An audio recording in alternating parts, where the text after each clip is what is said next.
welcome to the Total Soccer Show Weekend Review. This weekend, a big question swept the nation. Without Bruno Fernandes, would Man United be up for relegation? Yes. Man City, meanwhile, went to Nottingham and felt the squeeze when they couldn't see the forest for the trees. And in London, Chelsea got the win and might be getting calmer, but the world might be about to end. We had a missed penalty from Cole Palmer.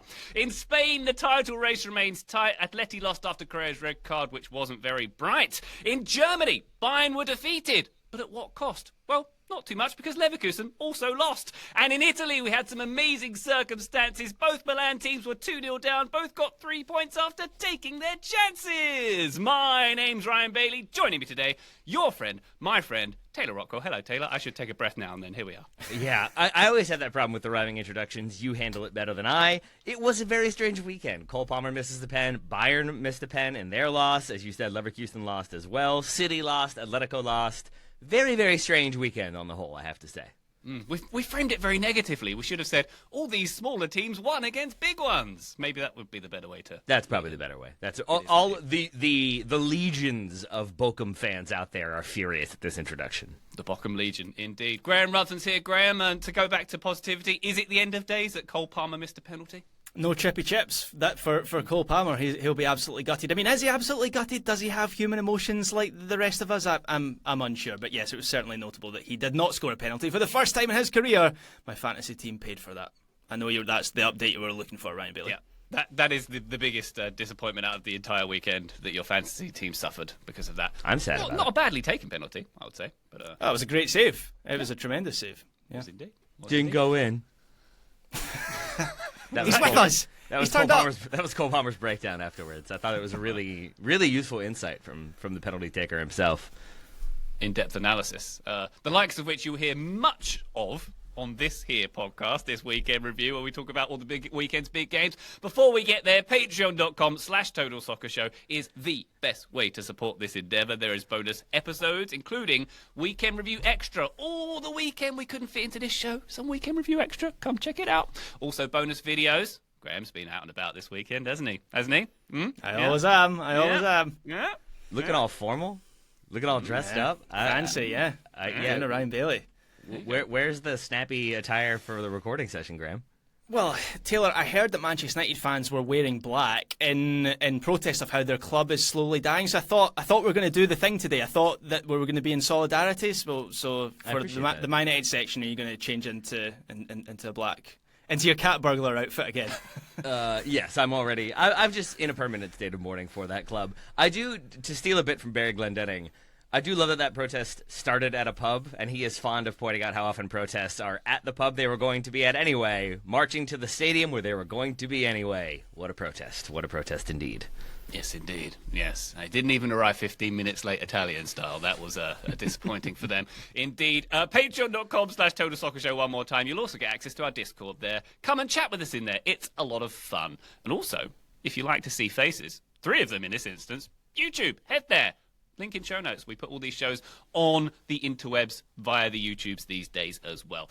All right, let's get to it with the Premier League. Why don't we start off at Old Trafford? Man United won. Arsenal won. What did we make of this one, Taylor? Two good goals in this one, but maybe not the most exciting game. Certainly not the first half, I would say. Not the best Arsenal performance either, despite dominating here. We had that lovely Bruno opener, the aforementioned relegation saver Bruno. Declan Rice with a nice equaliser in this one too. Bruno actually nearly stealing it at the death as well, didn't he? With that brilliant double save he forced from David Raya there. Are United, Taylor, Bruno plus 10 at this point? Yeah, I kind of think so. I think that has been the case for a good long while, maybe since he first signed for the club. And they have plenty of talent, don't get me wrong, but he is the one that truly elevates, not just because of his free kick this weekend, but you could hear it after the free kick with how rapturous the reception was for him, everybody pointing and chanting Bruno over and over and over again, and it just felt sort of like a collective decision to celebrate a player who has been so important for that club. In terms of the overall result, though, it's a strange one in that I think it's a draw that feels like a loss for both teams, because for Manchester United, they still haven't won consecutive Premier League games in, I think, 400 years. And this was an opportunity to do so against an Arsenal team that we've talked about previously are pretty short on attacking options, and when Man United take the lead, it feels like maybe this is the game where they do kind of put some things together. Maybe they score another goal. Maybe they see this one out, and yet they let Arsenal back in, courtesy of a very, very, very nice shot from Declan Rice, but it is from like 20 yards out. It's outside the box. It is through sort of traffic, and that was the state of the game for Manchester United. They packed it in. They made it difficult for Arsenal, and Arsenal, who don't have a ton of difference makers in the attack, I think were resigned to shots from distance and low percentage shots, and they end up getting one. So that's good. They get a point. They get a goal. At the same time, for Arsenal, it feels like title race slipping away a little bit. Mikel Arteta storming out of pressers when asked about that. It felt like both teams maybe would have hoped for the full 3 points from this one. Both teams forced to settle for the draw. Yeah, I think the title at this point is more than slipping away from Arsenal. I think it is essentially done. 5 more wins for Liverpool, I think, at this point, and it's official. I thought this was a match that showed the weaknesses of both of these teams, in that Arsenal, as you say, Taylor, never had any consistent cutting edge in the entire match, really. That's understandable, given that every single forward, Gabriel Martinelli, comes off the bench in this game, which is notable. I've never been Martinelli's biggest fan, but I think any forward at this point would be an improvement for this Arsenal team. And then from the Manchester United point of view, they are firmly back in this same cycle again, where a new manager comes in with grand ideas of they're going to play proactive possession football. Then they quickly realise that they do not have the players to do that, and Manchester United go back to compact and counter football, which is what this was. And actually, in the second half, I thought Manchester United warmed up and they made that work for themselves a lot better. But Ruben Amorim coming out, I don't know if you caught his presser or his interview after the game, Taylor. He's almost embarrassed with the way that Manchester United play this game, but it's a necessity. They do not have the players to take the game to basically anyone. I was going to say a team like Arsenal, but actually any team in the Premier League right now, they just don't have those players. So it's needs must for Manchester United right now. I thought the first half was so passive from Manchester United. I have no idea how they went in and ahead 1-0 at half time. I guess it helps that the wall for the Bruno Fernandes free kick wasn't 10 yards back, it was 12 yards back. So that probably helps. But it was complete domination by Arsenal in the first half, and but they did improve in the second half, which is when Arsenal scored their goal. So a bit of a weird game where the Manchester United were worse in the second half, but went in 1-0. Arsenal were worse in the second half, but scored their goal in the second half. Weird game. Graham, for people who didn't see that Ruben Amorim post-match interview, what made him seem embarrassed? Just the fact that Manchester United had to sit back for so much of the game. Ryan points. But was he like sorry? Like what was he? Was he apologetic, or was he just owning that like that's not the style they want to play? Yeah, he said Manchester United shouldn't be playing this style of football. It's not our plan to play this way. It's basically the stuff that we have heard from Erik ten Hag, and Solskjaer in his final season recognised that a club of Manchester United's stature with their riches can't just play bunker and break football. And every time a manager tries to progress them forward, it just falls apart. I don't know what it is about this club, because at this point Manchester United have completely rebuilt their squad from the Solskjaer and even the early days of the Ten Hag era, but they still have the same issues. So how does that change? What makes that change? Is it a massive rebuild? Is it piece by piece? What do they do? Well, I don't think a massive rebuild would be helpful, but Manchester United's finances probably don't facilitate that. So you're looking to find a few key pieces in the transfer market. One of the things that Manchester United are doing, which is really interesting, is so Aidan Heaven comes off the bench in this game for the second half. I think it's Lenny Yoro Taylor who comes off with an injury. Yeah. I thought he looked great. He's 18 years old, just signed from Arsenal in the January transfer window. He was a youth player for Arsenal. He's signed by Manchester United, and what they basically sold him on was the fact he was going to get first team minutes in the Premier League. He comes into this game, they've made good on that promise already.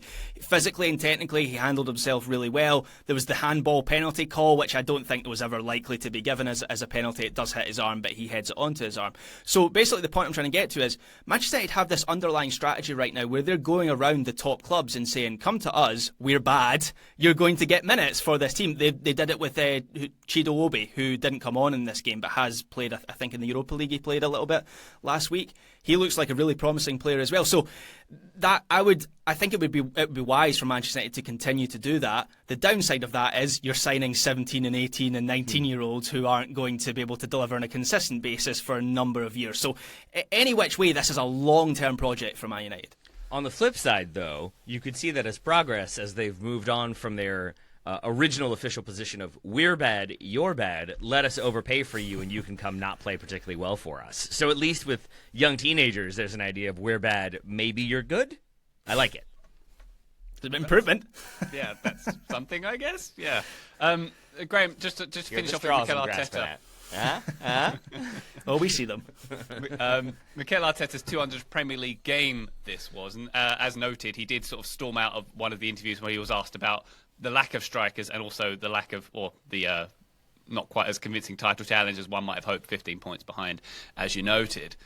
What is Arsenal's season at this point? Obviously, they're as good as through to the quarterfinals of the Champions League, but without having added that striker piece in January, what is the expectation going forward?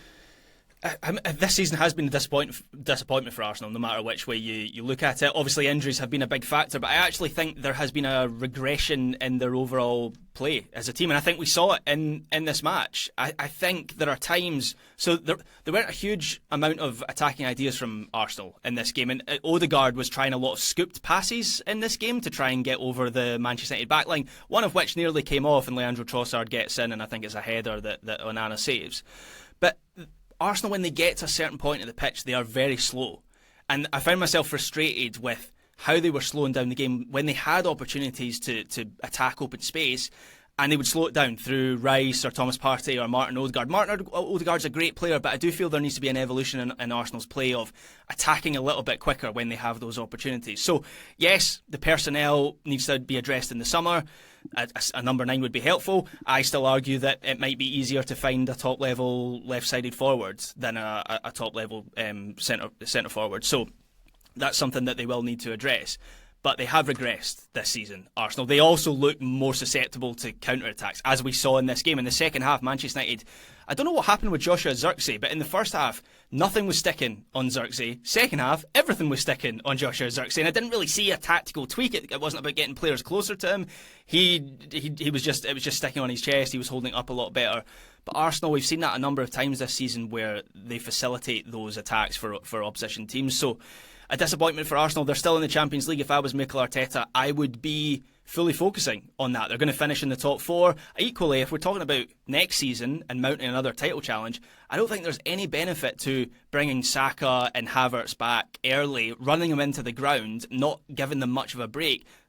Let's have them firing on full cylinders for the start of next season so that they can go straight off, because Man City have got the Club World Cup in the summer. I think Chelsea have got the Club World Cup in the summer as well, so Arsenal will have an advantage there if they play it correctly. Graham, can you make a push for the Champions League without Saka and Jesus and Havertz?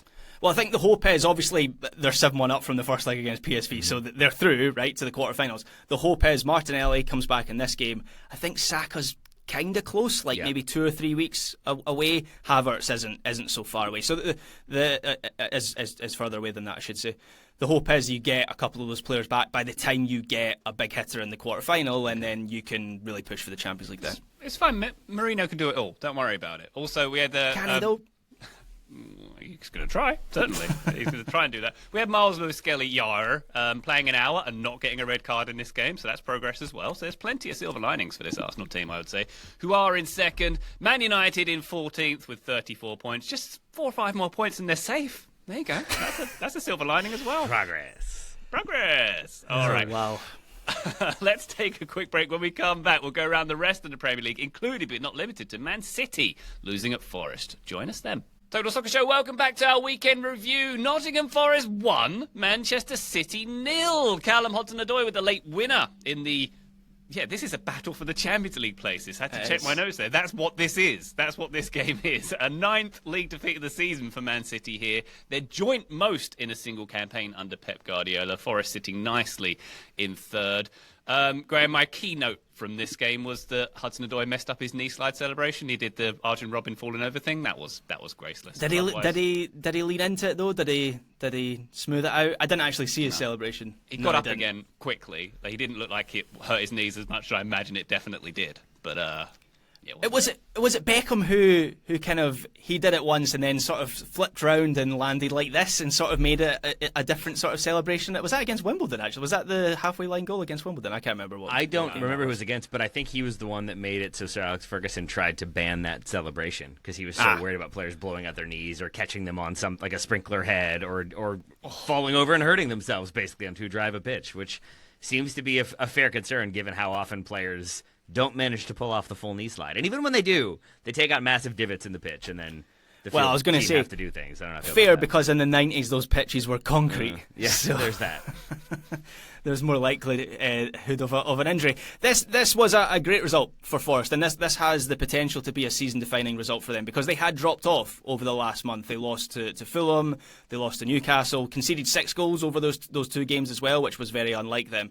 But this was a lot more like the Forest team that we've come to expect this season. Maybe wasn't the most, I watched this one live, maybe wasn't the most exciting match for the neutral. It was a bit of a meandering game, to be honest, but Forest did what they needed to do, and they set up really well against the ball. They wanted to force City into the wide areas, and they fancied their chances in those one-on-ones. And Ola Aina and Nico Williams were really strong in those one-on-ones versus Doku and Savinho.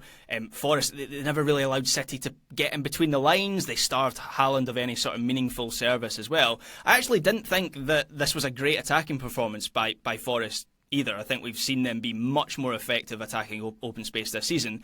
I thought Elanga and Wood were pretty isolated throughout the match, but the winner is a classic Forest goal. Not entirely sure how Hudson-Odoi squeezed that shot through Ederson, which, by the way, just reflects the life of a goalkeeper because he pulls off an astonishing save to deny Hudson-Odoi like 10 minutes before that, and then the one that Hudson-Odoi scores is sort of a squirmer at the near post. But the diagonal pass out to Hudson-Odoi from Morgan Gibbs-White is absolutely incredible, and it immediately gets Forest into a 1v1 situation. And also that attack comes from Aina sweeping in behind, a la Kyle Walker, peak Kyle Walker, and then getting Forest moving forward. I actually thought Aina was so good in this game that there has to be some recruitment people at Man City having a look at him because they very much require a player like him to make their system work. They need a defensive safety net, and he would be a good fit for them.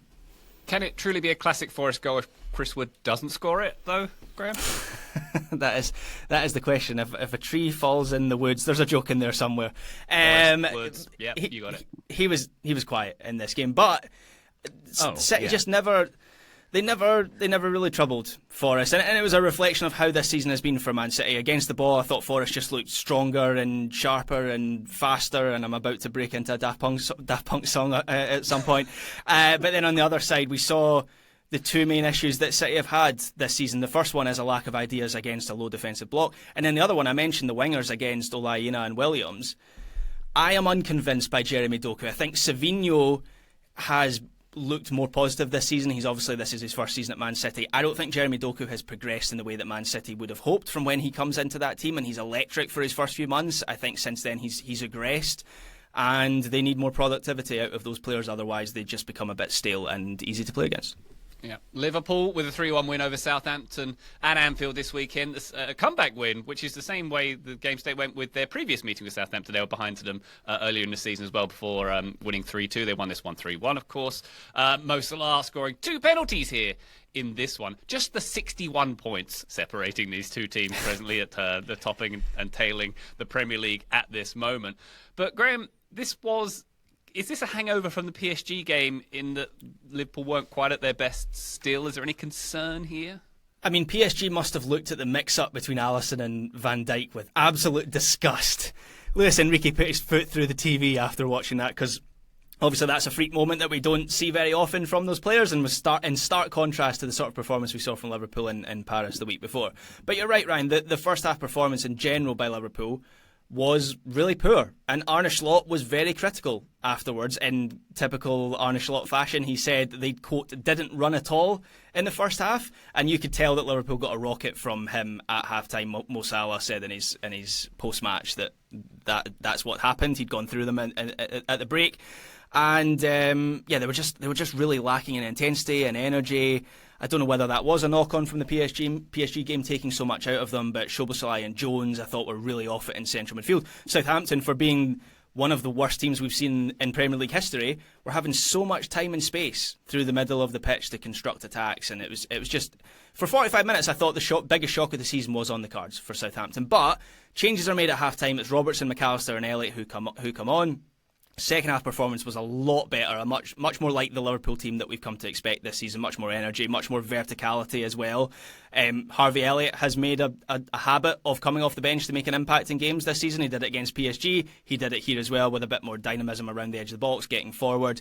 But I thought the biggest tactical difference was actually Andy Robertson coming on for Kostas Tsimikas. Tsimikas in the first half was very close to Luis Diaz, so it meant there wasn't a lot of separation between the left back and the left winger. Andy Robertson, I don't know whether it was just his own idea or something that came from Slot or the coaching staff, but he was keeping that separation. He was feeding the balls into Luis Diaz, and that then allowed Diaz to go one-on-one versus defender, which is where the first goal comes from. Diaz gets to the byline, crosses for Darwin Núñez to finish, and then the second penalty also came from a similar scenario where Robertson goes direct into Luis Diaz. So getting Luis Diaz running at those defenders was really the key to Liverpool turning around in the second half. Graham, a question for you about Southampton. They have 9 points now. They've won one of their last 5. Does feel like they will eventually be able to get enough points to make them not the worst Premier League team ever. That's still Derby with the 11 points. Do we think right now that bottom 3 is going to change? There are 10 games left in the season. The gap between 17th Wolverhampton and 18th Ipswich and 19th Leicester is 6 points. But the run of form for the bottom 3 has me thinking that maybe they might be staying there. Yeah, I don't anticipate any change. Ryan, do you disagree with that? I think that's the disagree. 3 that's... Yeah. Southampton are gone. Leicester, I mean, numerically aren't gone or mathematically aren't gone, but having watched a lot of Leicester City just offer nothing in the attack. Ipswich are the ones you could maybe see them putting up a fight. Of the 3, they have put up the best fight so far, but just in terms of just on a fundamental talent basis, I'm not convinced. You compare their team to Wolves, and who have players like Mateus Cunha, João Gomez, Mario Lemina, Andre, Hwang Hee-chan. Like, Wolves have good players. Ipswich have, like, I almost said Rory Delap, Liam Delap. They wish they had Rory Delap. That would give them something a little bit extra. No, I don't think that's going to change. And I remember last season, we had the discussion about the gap between the Championship and the Premier League. I kind of batted it away a little bit. I said, well, it hasn't happened since the 90s. Maybe these were just 3 bad teams. If it happens 2 seasons in a row, I think there very much is a discussion to that point. Leicester need some sort of weak opponent that maybe they could find a way to get a point. They've got Manchester United next. We'll see how that goes. How many times have Man United and Leicester played this season? Is this Scotland? 13. What's going on? They're trying to Scotland. They're stealing a page from the old firm. Exactly. Yeah. Very good. All right. Real quick on Leicester, by the way, a 1-0 defeat at Chelsea. What can we say about this? Apart from Cole Palmer missing a penalty in the world ending. This was Leicester's 12th. It hit the posty thing. It hit the posty back. thing. It didn't go in. Yeah. 2 cameos in 1 episode. All right, I'm gone. Wow. Taylor's character work is just these days. I love it. Who's Taylor? Me? Yeah. Oh, he's back. He's back. back. Sorry. Yeah, sorry. Taylor's we back. can't be on the mic at the same time. He had to leave. He's just staring at a wall. I don't know what he's doing. Cole Palmer's just staring at a wall now. Bless him. We love Cole Palmer. He's my world. Mark Cucurella with the second half strike in that game for Chelsea. Tottenham with a 2-2 win. At the wall now. I don't know what's happening. All right. Anyway, sorry. Go ahead, Ryan. He's eating the wall? Oh, he's powered down. He's asleep. He's asleep standing up. Do you think he powers down? Does his head just nod down, do you think? Is that how it works? Yes. He's always on 10% power at any given moment, but yes, sometimes he fully powers down. Bless him. Wonderful stuff. Tottenham 2, Bournemouth 2. A comeback from 2 goals down, for Spurs in this one. Did enjoy Papi Sarr's cross goal thing. That was fun. Sonny with the late penalty in this one. I suppose, Graham, good resilience and character from Spurs to come back, but also I did enjoy this quote. I think it was the Guardian's report. The vast majority of Spurs' problems would disappear if they could stop giving the ball away needlessly in their own half. There was an element of calamity to this one, of course. There was indeed, and a large part of that was due to Christian Romero, who was back in the starting lineup. Apparently that was meant to be a boost. That was a big talking point before the game, and within 20 seconds he's gifted the ball straight to Bournemouth, and Vicario has to make a save one-on-one, and that happened 3 times in the opening 20 minutes of this game. So yeah, Romero looked rusty as anything coming back into this game. He settled down a little bit, but the Spurs in general struggled against the Bournemouth press, and in general this match. I think Bournemouth will be coming away very disappointed they didn't get 3 points because they were the better team for the majority of the game. Good response from Spurs to going 2-0 down. I don't know if Big Ange is... I don't know if this is going to ultimately work out for Spurs, but I'll be sad if it doesn't, because the entertainment value of Spurs matches for a neutral is just off the scale. I try and catch as many of their games as I can.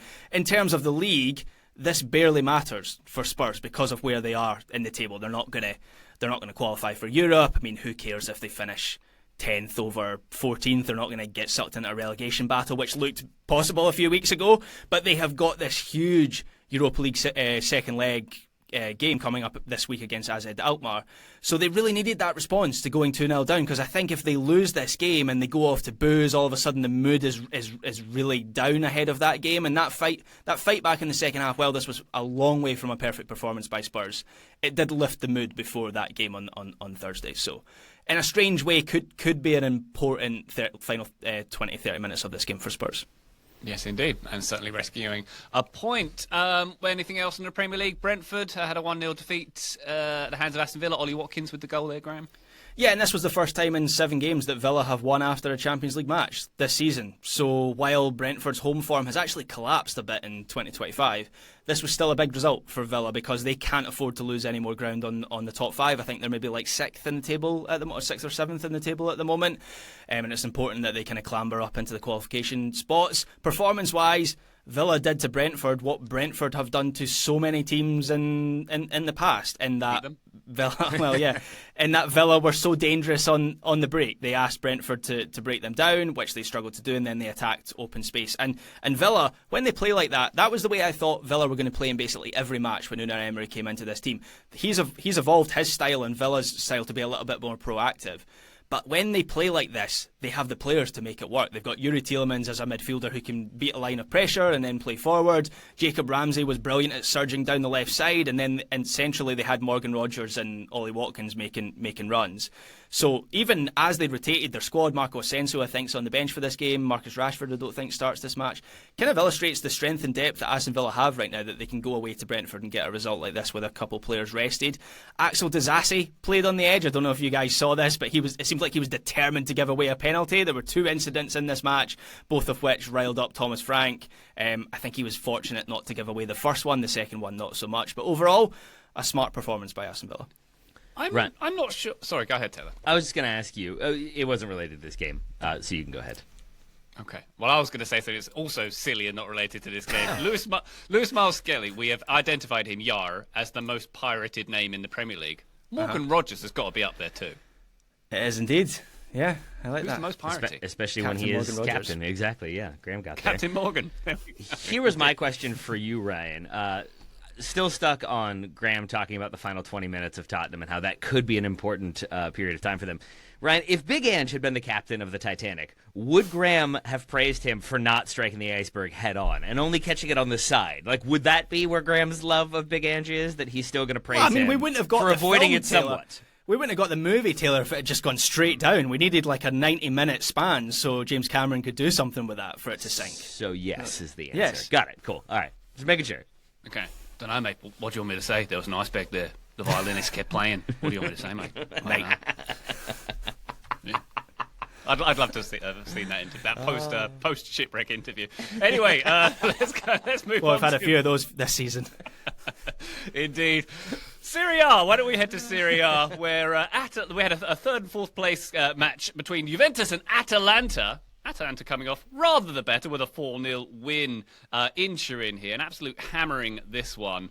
Wow. Graham, I'm not sure we expected quite the beatdown that Juve got here. No. Well, I think we all expected 0-0 the way that Juventus' season has gone so far. One of the most, if not the most damaging moments of their season. Because coming into this game, there was actually, believe it or not, tentative chat of whether they could make a late charge to get into this Scudetto race if they all of a sudden were to string some wins together. They're not that far off the top.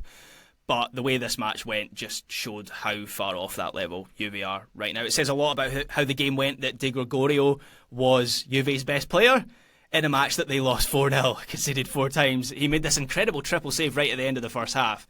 But yeah, he couldn't do it all on his own. And Atalanta, they just cut Juve to shreds in this game. They are one of the best teams around in quick transition. Everything that they do is done with such precision and such speed, and you contrast that to Juve, where so much of what they do in the attack is laboured and slow, and even the injection of Kolomoani, who started so well after he joined them in January, he seems to have that injection seems to have worn off as well, where he's just kind of been enveloped by this malaise that is around Juventus at the moment. So he didn't offer much in this game, and you could highlight any of the Atalanta forward line. Even De Ketelaere, who comes off the bench, had some really nice moments.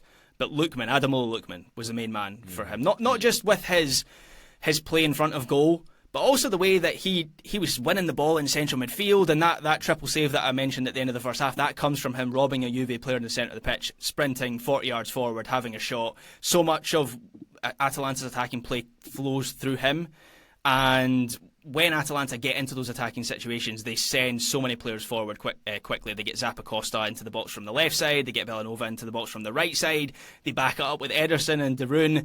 It was just way too much for Juve to handle on the night. This was one of like 4 games on the weekend where it felt like a team started with an idea of, we're probably going to win this one. We don't need to get out of like second gear. And in 3 of the 4, the team lost. In the other one, Liverpool made changes at halftime and got a result. But I was struck by just how lackadaisical Juve were, how like not really bothered by anything that Atalanta was doing were Juve. Atalanta, for their part, just looked like a team that were fully fighting, everybody pulling in the same direction, everybody just like celebrating goals like mad. Like, I kept having to check to be like, is this securing them the title or something? Because of the level of energy and commitment they brought. And by contrast, Juve just kind of kept doing the same stuff, didn't have any sort of sharpness, didn't have any sort of way to get back into this game. And I think Atalanta pounced on that sort of malaise and really took their chances, but created chances of their own. Graham already talked about Ademola Lookman, but just the way he's able to take people out and create uncertainty into the back line, but then even create uncertainty with shots that one time he scores, but in other situations his shot is saved and it leads to a rebound, which leads to a rebound, which leads to a goal. And I think anytime you have attackers just creating instability in the defense, there are other players who can then capitalize, and Atalanta very much capitalized in this game. Yeah, but very interesting at the top of Serie. Obviously, there is just 3 points separating the top 3 teams. Atalanta being in third, Napoli second, and Inter first. All 3 winning this weekend. But if I were to bet on this game, and I looked at sort of the numbers behind it, you would have probably gone for like a 0-0 or a 1-1. But then the reason I didn't go down that road is because both teams have been fairly inconsistent lately as well. Juventus have alternated wins and losses for their past 6 games. Yeah. Like Atalanta obviously dropping out of the Champions League. They had that 0-0 draw at Venezia last weekend, and they've sort of bookended that with a 5-0 and a 4-0 win. It's quite difficult to predict what these teams are going to do, particularly against one another in this circumstance. Yeah, I think that's just the way Serie A is. I mean, Inter Milan, Joe certainly believes they're the best team in Serie A. I would probably go along with that on the whole. They have to come back from 2-0 down at the weekend against Monza, I think they were playing. AC Milan come back from 2-0 down in their game as well. So if we're looking for the most volatile and maybe entertaining league in terms of results and unpredictability, Serie A is right up there with the big 5 European leagues. I have to say, I am a bit worried for Motta. I've waved my flag for Thiago Motta this season. I've liked a lot of what he has done. It does kind of feel like the fan base is starting to turn against him at Juve. There were protests against the ownership and him last week, actually. And I think a lot of people argued that it was a minority of people that have turned against Motta. But the sight of the stadium in this game basically being empty with 15 minutes to play is a stark one, and that's the sort of thing that ownership does take note of. And the concern for Motta is the control that we saw Juve have earlier in the season and the defensive solidity. That's gone, as demonstrated by this performance and this result. The argument was, and I made this argument, the argument was Juve had that foundation. It was about building the attack on top of that. That was a good foundation to have, but that foundation looks increasingly shaky now. And in an attacking sense, this Juve team has never played anything like Motta's Bologna's team. Yeah. I don't know whether that is Thiago Motta's fault. I don't know whether it's the players' fault. I don't know if it's the fault of the players, of the people signing the players, the recruitment department, but I'm increasingly getting the sense that this isn't working for all concerned. It's another one of those situations like we talked about with Manchester United. It feels like you could have a manager come in with these grandiose ideas, but eventually they just kind of get stuck in the quagmire, and here we are again. Graham, I turned this off maybe a few minutes after it was 4-0, at full time, how much of a reaction was there? Because I was really struck, to your point, by this being at home for Juve, losing 4-0, and it just felt like the crowd were sort of like, yep, that's about how it goes. Like, there wasn't the kind of animosity and vitriol that you would expect when a club like Juve lose 4-0 at home. My recollection was there wasn't much of a reaction because there were so few people in the stadium by the time the full-time whistle went. Obviously, there's the away fans who were making a bit of a noise, but genuinely, I'm struggling to think of a big stadium emptying in the way that Juve stadium did after that fourth goal went in. And as I say, that is, I think ownership of big clubs, they can brush off a lot. They probably didn't take too much notice of the protest last week, but an empty stadium for a supposed top four decider, or maybe even title decider for these two teams, being empty for the last 15 minutes is something they will notice. Yeah, well, it's not often that Juve lose 4-0 at home to anybody, to be fair. So, yeah, that's a good point. Maybe this summer there'll be not a lot of Motta in Turin. We'll see. Pauses for applause. Pauses for applause. Napoli with a 2-1 win. Thank you. Over Fiorentina this weekend. Napoli stayed in second place. The opener from Romelu Lukaku. From a Scott McTominay shot. Got that one off. Very nice, Graham. It was good. Yeah, there you go. Graham does his McTominay dance. And as mentioned, both Milan teams came back from 2-0 down to win 3-2. Both of them this same weekend. Inter with a 3-2 home win over Monza. They were 2-0 down after 45. They stayed on top with the comeback at 61 points. And Milan were on the road at Lecce. In the fog in Lecce, it looked very foggy and dramatic in that game. They were also 2 goals down. They came back with no goal. And then, of course, Mr. Christian Pulisic with 2 goals, a penalty, and an 81st minute winner in that one. So the symmetry between these two Milan sides this weekend. Both had a disallowed goal before they conceded. Both were 2-0 down. Both made a comeback with 3 goals. Both had an own goal from one of the opponents as well. So they dream the same dream. They want the same things. Did Serie put the same match on twice? I've had that before with episodes of TV shows, like the broadcaster accidentally puts on the episode they've just shown a second time. Maybe Serie did that. Maybe that. Is that what they do in Scotland? They take that care and attention to play the same Simpsons episode twice in a row. No, it's just the episode of Joey where he wears all Chandler's clothes over and over and over again for the last 25 years. The episode of Joey, the spin-off from Friends, with Dre and Matteo in it. That one. Yeah, that big hit that I definitely watched and remember loads of. Very good. It was a classic, a modern classic. Ryan is correct to mock you. I just want that to be clear, Graham. Ryan is correct to mock you for that mistake. It's called Friends. It's called Friends, Graham. Also, Ryan, let's just go ahead and side conversation this one. We agree that what Graham is talking about is that when he streams it and he is in control of the episode and replays the same episode, right? There's no chance that the Scottish broadcaster is doing that. This is a Graham. No. What is so? I'm about to dig Ryan out here via Apple. Apple do this with MLS Wrap Up more than a company like Apple should, where they put on last week's one a second time, and it's very annoying when they do that. They just knew you weren't paying enough attention first time round. That's all it was, Graham. Maybe that's it. Anyway, let's take a very quick break. When we come back, we go to Spain, we go to the Bundesliga, and we take a look around MLS. Join us then. Total Soccer Show, welcome back to our weekend review. Let's go to La Liga, where Barcelona's game against Osasuna was postponed with the tragic death of the club's first team doctor, Carlos Miñado Garcia. He was only 50 years old, so that was a tragic event. The announcement of his passing away moments before that game was to kick off, so very sad news for Barcelona there. Real Madrid, though, with a 2-1 win over Rayo Vallecano. The Madrid derby here. Dominant display, Graham, from Madrid here. Mbappe and Vinny with the goals. Well, to be honest, I wouldn't say it was that dominant. I think they did enough, and they are back to within goal difference of Barcelona at the top of La Liga, so an important result for them. The Mbappe goal is a classic Mbappe goal. The Vinicius goal is a classic Vinicius goal, both from the same area of the pitch, which says something about how they want to play and some of the difficulties that they're still having there. But honestly, Rayo were great in this game. After the second Real Madrid goal, I thought they were the better team. There was real variety to their attacking play, where they would go long to get in behind Real Madrid on occasion and stretch the pitch, but then they had combination play in possession, which was really nice as well. Their goal is a strike from outside the box, which comes down from the underside of the bar, which is always nice to see.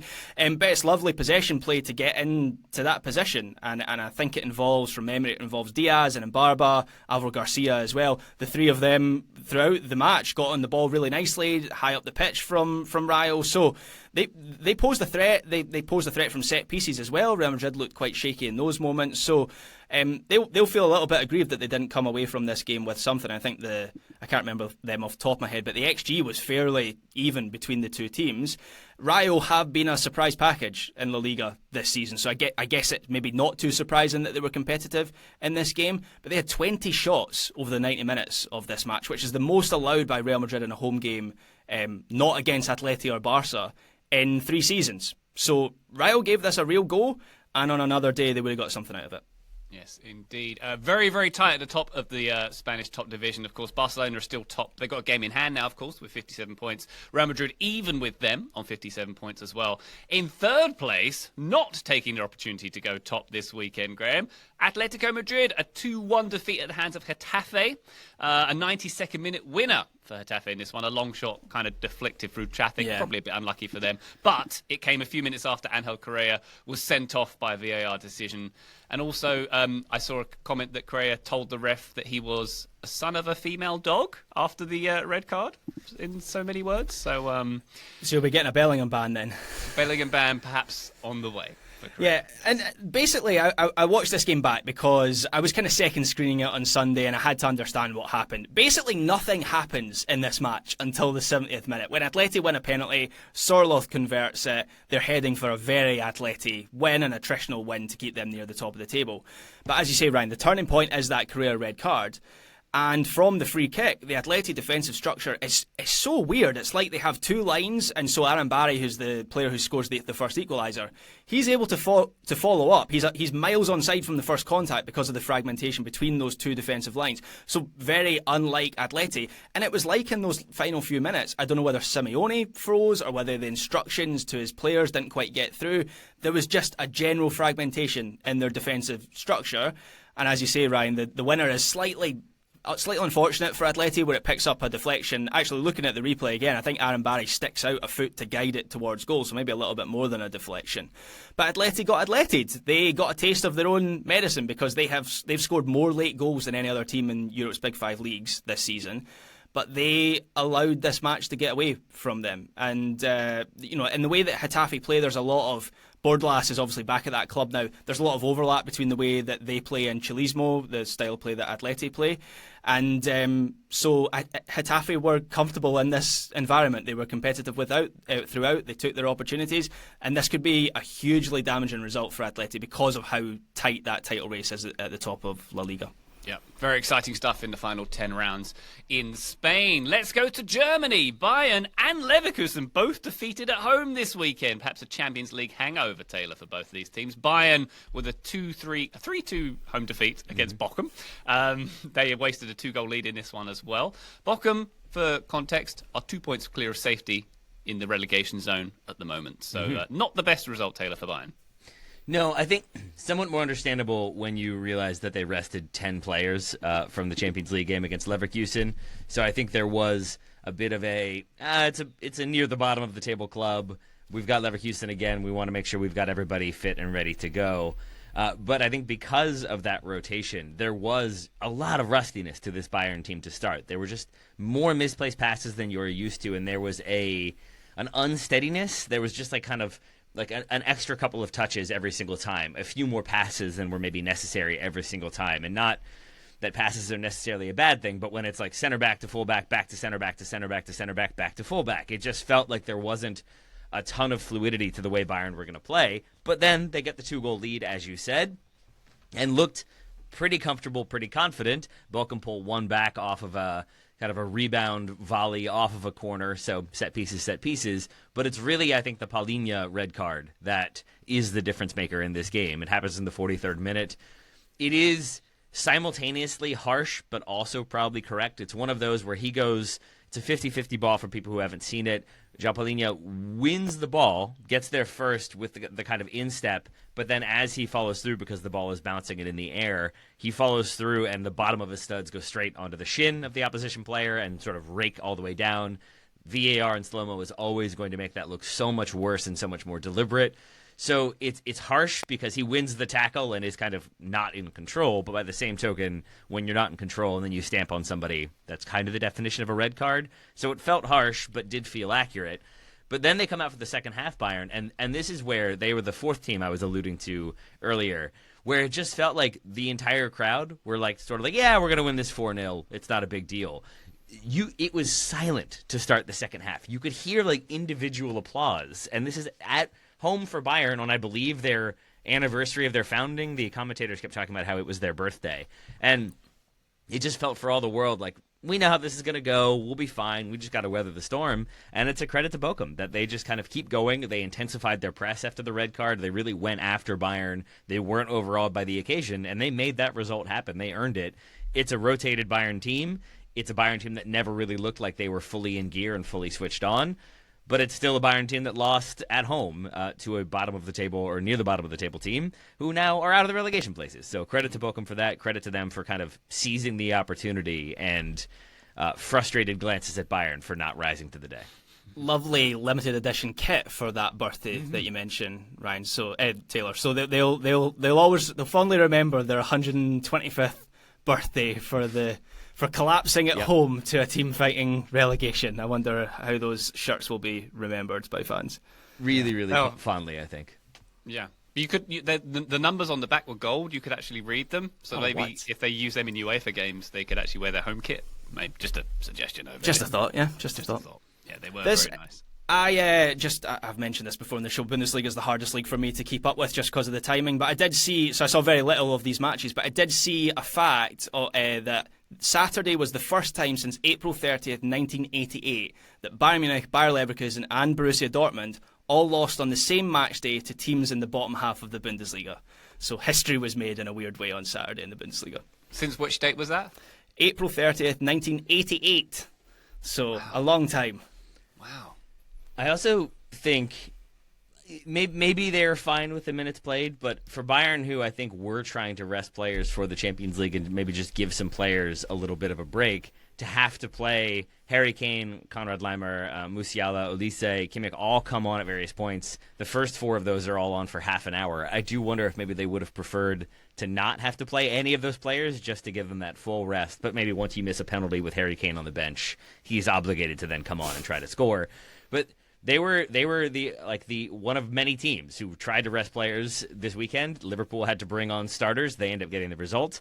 Bayern rested starters. They had to bring them on, and they don't get the result. And Leverkusen did the same thing. They lose their game. They try to bring on a bunch of starters to try to make a difference, and they're not able to do so. So it is a very strange one, to Graham's point, and a historically strange one to have both of those teams plus Dortmund dropping points this weekend.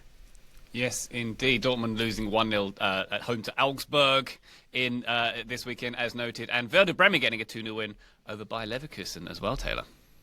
Yeah, I mean, it's as I said, like when you have Frimpong, Grimaldo, Wirtz, Palacios all on the bench. You had Mukiele on the bench, and he's suspended for the next Champions League game with the red card, so I'm not sure why he doesn't start this game. Maybe they wanted to get that back three, just another rep together ahead of the weekend. That could well be, but I just don't think this was the result Leverkusen needed, having just gotten a hiding from Bayern Munich in the Champions League. To then lose 2-0 at home to Werder Bremen is probably not going to inspire a ton of confidence. But maybe they're just playing possum. Maybe they've got Bayern Munich right where they want them, and it's a 4-0 win this week or in the next Champions League game, because I can't remember what it is for Leverkusen over Bayern Munich. Week. All right, there we go. Cool. It is indeed. It is. And, it would be weird to rest players and not have it be this week. Yeah, the old possum tactic may come out to play. We'll see that. Another stat for you: no home wins at all across the entire Bundesliga this weekend. 3 ties and the rest home losses. Maybe that also hasn't happened since 1988 when Hasselhoff was rocking on the wall. Who knows? I don't know. We will look into that. One other league to look at, of course, Major League Soccer, which listener, of course, will be going into in more depth on Tuesday's show. But a very quick roundup here. Into Miami, I'll start off with a 1-0 win over Charlotte, Graham. This game I watched in my car while my daughter was on a play date because she doesn't want me to be near her on the play date. I have to watch it from a car while she sits over somewhere else on like a playing field. I'm laughing. I'm laughing, fully aware that those days are coming for me soon. Yeah. That will happen soon. Yeah. But sympathies, right? Your daughter hates you. I'm cool enough to be in a car vaguely 30 yards away, not any closer than that. Okay, is how it was. Sure. I can't imagine your mood was improved by how this match went for Charlotte against 10 men Inter Miami. Obviously, Inter Miami doing their traditional going down to 10 men, the goalkeeper getting sent off in this one, and there was Ryan rubbing his hands together going, here we go, opportunity to seize here. Opportunity was not seized by Charlotte in this game, who, got plenty of action in the final third, but didn't do much with it, I would suggest, Graham. Yeah, I have to say the red card, I'm not sure if it actually should have been a red card in this case. Zaha's touch is taking him very wide. I think there are 3 Inter Miami defenders covering. This is where I maybe don't know the law well enough. Is the law... So I would have said those 3 defenders are going back to the line, and it's going to be very difficult for Zaha to get that ball over the line. But because that's a clear shot on goal, is that how they define it? Like it's not a player coming to him as such? I don't know. It seemed a little bit harsh. The eye test, it seemed a little bit harsh to me. But in Miami, they steadied themselves really well. As you say, Ryan, Charlotte had opportunities, didn't take them. I'm the American one, Graham. I'm the American one. Yeah, actually, Ryan's the American one, yeah. He's the most American person on this show. And I'm Cole Palmer. Oh no, he's back. He's back. Oh, he's back. He's finished eating the wall. The winner by Allende was absolutely tremendous, though, and he in general has been tremendous so far this season. So Ryan, while this was a defeat for your team, your VSP for him, it was your VSP, right? The Allende one for Miami. Yeah. Looking pretty good, because I think he's got, 3 goals in 3 games now? So he looks the business. Yeah, he does indeed. And Will Zaha, by the way, watching him in this game, I thought if he was on the opposing team, I would be like, get up. He does throw himself down a little bit too much, is one of my observations here. But hey, that's how you win games. Where else do you want to go, Graham? Should we go to Seattle, a 5-2 win over LAFC for them? Yeah, a big game. First of all, a big game for Jordan Morris, who became the Sounders' all-time top scorer by scoring in this game. He's now got 87 goals, one more than Raul Ruiz-Diaz. Both teams using their depth in this match with important Champions Cup games coming up this week. Wasn't a great, in terms of entertainment wise, first half. But the Sounders opened up LAFC in the second half, which was somewhat surprising given how solid LAFC have been in their first 2 games. But some of the play from the Sounders was incredible. Nice combination play on the ground, passes around the corner, but then also a willingness to strike from distance, like Paul Rathrock, who's been very good. Wasn't hugely aware of him coming into this season, but he's really proven himself as a bit of a depth option for that team. So impressive stuff by Seattle, who get their first win of the season. We knew it was going to come at some point. They're obviously too good a team to struggle for much longer, and so I would expect them to build some momentum from this point on. There you go. And a first franchise win also for San Diego, a 3-1 win on the road at Salt Lake for them. Anyone else, Graham, you want to chat about before? Yeah, a couple other games I watched. They won their opener, didn't they? I think they drew, didn't they? San Diego won away to the Galaxy, on opening weekend 2-0. Oh, well that's wrong then. Sorry, San Diego. Their second win. Their opener was somewhat overshadowed by other things. Maybe that's why I didn't get that one right. Their home opener was, They looked really good. I mean, I didn't catch the much of their game, but their attack kind of sparked into life in this match, because that was the concern after the second game, was that they looked a little bit stale. 2 other games that I did watch in full. I watched Columbus Houston just because I watched the Crew as often as I can. This was the first time I felt the Crew really missed Cucho Hernandez. That was the section. I do this kind of Guardian 5 things column after the MLS weekend. That's what I decided to write about this week, was how the Crew just struggled to create much against a low defensive block, as the Houston Dynamo employed in this game. It was just a bit safe. I don't think the Columbus were ever at risk of losing the game, but when you see them play like this, they have definitely lost a dimension in the attack. They can't, as good as he's been so far this season, they can't ask Jason Russell-Rowe to step up in every single match, so they draw 0-0 in this game, and I think that was kind of a reflection of how the match went. And then the other game that I watched in full was St. Louis beating the Galaxy 3-0 away from home. Obviously the headline, the top line from that, is the Galaxy struggles continue. They have become the first defending Cup champions to start their season with three straight defeats. So that's not great. Purjan Paintsel can't come back soon enough for this team.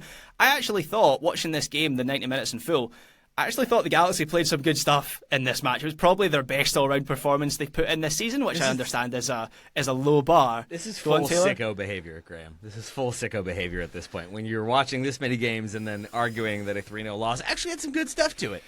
It did, honestly. Watch the game in full. I know Joe will be with me on tomorrow's show, but I thought Marco Reus was probably the most impactful. I've seen him for the Galaxy, where he was getting into the box really well and posing a threat. Rowan Burke came up big a couple times. I did see Taylor Twellman highlighting on social media this morning a clip of one of the St. Louis goals. I think it's the first goal, and it's a set piece into the box. It happens like three or 4 yards away from Marco Reus, and he does not move the entire sequence. He stands completely still, like this, like a statue. It's incredible. You need to watch it yourself. I'm not entirely sure what's going on. Show in us that again moment. how he stands completely still. Just right, good. There Thanks. we go. That's good for YouTube. The Thanks. St. Louis attack is based on movement, so if you don't move, they won't know you're there. yeah. It's like a dinosaur. It's like JP. There we go. Very good indeed. Apologies again to San Diego for writing off that opening win that they had. Some reason I thought we were only 2 match weeks into MLS, but we're not. There's been more. There we go. And plenty more to come on Weekend Review Extra, by the way. Join us there, patreon.com/Total Soccer Show, if you'd like to support us. But for now, we'll be back on the feed, as noted, with more MLS tomorrow. But Taylor Rockwell, thank you very much indeed for your weekend reviewing prowess. Thank you very much, my friend, and a lovely rhyming introduction to boot. Too kind. Graham Ruthven, thank you very much, sir. Thank you, Ryan Bailey. And thank you, listener, for joining us on this one. We'll be back very shortly, but for now, bye.